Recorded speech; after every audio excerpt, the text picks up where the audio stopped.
નમસ્કાર દર્શક મિત્રો, અમારી યુટ્યુબ ચેનલમાં એક નવા વિડીયોની સાથે તમારું હાર્દિક સ્વાગત છે। તો મિત્રો, જેટકો દ્વારા એક અહીંયા સરસ મજાનો પરિપત્ર છે તે જાહેર કરવામાં આવ્યો છે। તો મિત્રો, આ પરિપત્ર છે તે તારીખ 16/5/2024ના રોજ છે તે જાહેર કરવામાં આવ્યો છે। તો મિત્રો, આજે આપણે તેના વિશે વાત કરીશું। તો મિત્રો, તે પહેલાં તમે હજુ સુધી અમારી ચેનલને સબસ્ક્રાઈબ નથી કરી તો સૌથી પહેલાં તમે અમારી ચેનલ જરૂરથી સબસ્ક્રાઈબ કરી લો, કારણ કે અમારી ચેનલમાં ઇલેક્ટ્રિકને લગતા વિડીયો બનાવવામાં આવે છે જે તમને ખૂબ જ ઉપયોગી થઈ શકે છે। તો ચાલો મિત્રો, આપણે વિડીયો શરૂ કરીએ। તો મિત્રો, વિષય જોઈએ તો વિષય છે કે નવીન સર્વંગની જગ્યાઓમાં વિનંતીથી બદલી થવા બાબત, એટલે કે મિત્રો વિનંતીથી બદલી થવા માટેનો અહીંયા પરિપત્ર છે તે જાહેર કરવામાં આવ્યો છે। તો મિત્રો, આથી જેટકો પ્રવાહન વર્તુળ કચેરી અમરેલીના તાંબા હેઠળના આ પરિપત્ર મુજબ લાગુ પડતા તમામ કર્મચારીશ્રીઓને જણાવવામાં આવે છે કે અમરેલી પ્રવાહન વર્તુળ કચેરી હેઠળ સંદર્ભિત પત્રના હુકમથી નીચે દર્શાવેલ સ્થળે સર્વંગ જગ્યામાં નવીન દર્શાવેલ જગ્યાઓ મંજૂર થયેલ છે, જેની નકલ આ સાથે છે। એટલે કે મિત્રો, અહીંયા નવી જગ્યા મંજૂર થયેલ છે તો તેના વિશે વાત કરીશું। તો મિત્રો, મંજૂર થયેલ ગ્રુપ સબસ્ટેશનનું નામ, તો મિત્રો ગ્રુપનું નામ જોઈએ સબસ્ટેશનમાં તો મિત્રો 66 kV ગ્રુપ ચિત્તલ, તો મિત્રો તે અમરેલીમાં આવેલું છે। તો મિત્રો, ચિત્તલમાં જગ્યા જોઈએ તો જુનિયર એન્જિનિયરની એક જગ્યા, લાઇન ઇન્સ્પેક્ટરની એક જગ્યા, ઇલેક્ટ્રિશિયન એક જગ્યા અને લાઇનમેનની એક જગ્યા, આસિસ્ટન્ટ લાઇનમેન 2, ઇલેક્ટ્રિકલ આસિસ્ટન્ટ 2 અને કુલ છે તે 8 જગ્યા નવી મંજૂર થયેલ છે। પછી મિત્રો બીજું જોઈએ તો 66 kV ગ્રુપ SS વીજપડી, તો મિત્રો વીજપડી છે તે સાવરકુંડલામાં આવેલું છે। તો તેમાં જોઈએ તો તેમાં પણ એક જુનિયર એન્જિનિયર, એક લાઇન ઇન્સ્પેક્ટર, એક ઇલેક્ટ્રિશિયન, એક લાઇનમેન અને 2 આસિસ્ટન્ટ લાઇનમેન અને 2 ઇલેક્ટ્રિકલ આસિસ્ટન્ટ, એમ ટોટલ 8 જગ્યા વીજપડી ખાતે મંજૂર થયેલ છે। પછી મિત્રો 66 kV ગ્રુપ વિછિયા 2, એટલે કે મિત્રો તે ઢસામાં આવેલું છે।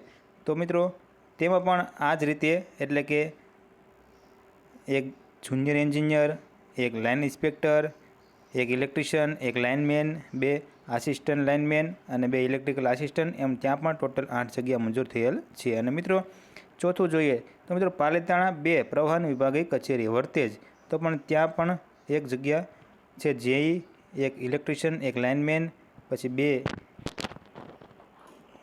ઇલેક્ટ્રિકલ આસિસ્ટન્ટ અને 2 આસિસ્ટન્ટ લાઇનમેન, એમ ત્યાં પણ ટોટલ 8 જગ્યા મંજૂર થયેલ છે। તો મિત્રો, આથી પ્રવાહન વર્તુળ કચેરી અમરેલીના તાંબા હેઠળ કાર્યરત ઉપરોક્ત કોષ્ટકમાં દર્શાવેલ લાગુ પડતા સર્વંગમાં ફરજ બજાવતા તમામ કર્મચારીશ્રીઓને જણાવવામાં આવે છે કે જો તેઓ ઉપરોક્ત જગ્યા પર બદલી કરાવવા માંગતા હોય તો તેઓએ પોતાના સક્ષમ અધિકારીશ્રી તેમજ ખાતા મારફત તેમજ જાતિના પ્રમાણપત્ર ફરજિયાત સાથે આ પરિપત્ર પ્રસિદ્ધ થયાની તારીખ 31/5/2024 સુધીમાં વિનંતીથી બદલી માટેની અરજી કરવાની રહેશે। એટલે કે મિત્રો તમારે 31/5/2024 સુધીમાં તમારે અહીંયા વિનંતીથી બદલી કરવાની, અહીંયા તમારી અરજી કરવાની રહેશે। અને મિત્રો તેમાં જાતિનું પ્રમાણપત્ર પણ ફરજિયાત તમારે લગાવવાનું રહેશે। અને દરેક વિભાગીય કચેરી દ્વારા આવેલ અરજીઓ પ્રવાહન વર્તુળ કચેરી અમરેલી ખાતે તારીખ 3/6/2024 સુધીમાં અચૂક મોકલવાની રહેશે। એટલે કે તારીખ 3/6/2024 સુધીમાં તમારે અચૂક મોકલી દેવાની રહેશે।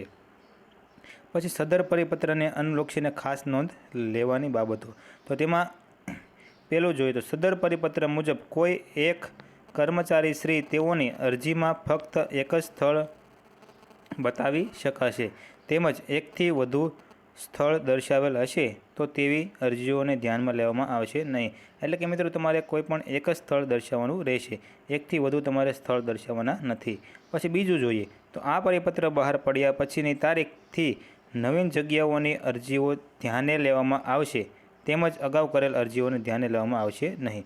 એટલે કે મિત્રો આ પરિપત્ર બહાર પડ્યા પછીની તારીખથી નવીન જગ્યાઓની અરજીઓ ધ્યાને લેવામાં આવશે, તેમજ અગાઉ કરેલ અરજીઓને ધ્યાને લેવામાં આવશે નહીં।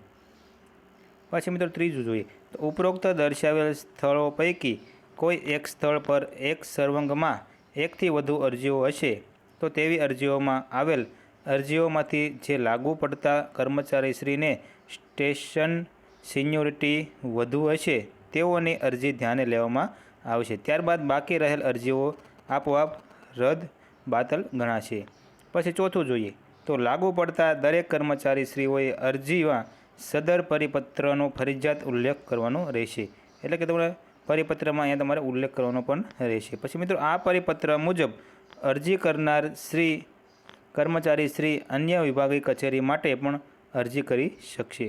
પછી ઉપરોક્ત ભરવાપત્ર જગ્યાઓ માટે વડી કચેરી વડોદરાની સૂચનાઓ અથવા જગ્યાઓ ભરવા માટેની વખત કોઈ પણ ફેરફાર કરવાના થશે તો તે કર્મચારીશ્રીઓને માન્ય રાખવું પડશે. તો મિત્રો, જો તમારે આની PDF ફાઇલ ડાઉનલોડ કરવી હોય તો અમારા વોટ્સએપ ગ્રુપમાંથી તમારી PDF ફાઇલ પણ તમે ડાઉનલોડ કરી શકો છો. તો મિત્રો, જો તમને અમારો વિડીયો પસંદ આવ્યો હોય તો અમારી ચેનલ સબસ્ક્રાઈબ કરો અને વિડીયોને લાઇક કરવાનું ભૂલતા નહીં.